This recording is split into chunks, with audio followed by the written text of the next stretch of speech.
everybody, today I'm gonna perform about the audible air leak. I'm gonna perform about the schedule 1. We are here now in the school and I teach my one of my best friend, Ernesto. Yeah. Okay sir, I'm gonna perform about the audible air leak. The first thing to do, secure the vehicle, apply the brake, my gear in neutral, and apply my wheel chock. Now I release the tractor and trailer brake.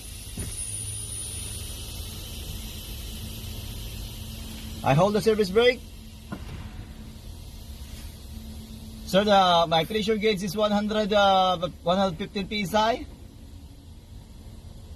I don't hear any audible air leak, which is good. Now I gotta test the air loss rate exceed prescribed limit.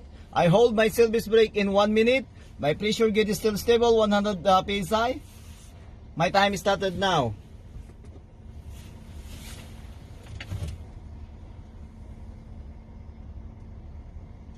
Okay sir, 1 minute. My pressure gauge is still stable, 100 psi. According to schedule 1, audible air leak just only minor defect. In case of minor defect, I notify the operator, write my deal inspection report, and I may drive. In major defect, sir, air loss rate exceed prescribed limit. If I lose more than 4 psi in 1 minute, the vehicle is major defect. In case of major defect, I notify the operator, write my deal inspection report, and I must not drive. Put the truck out of service. And then right away, you need to apply the brake.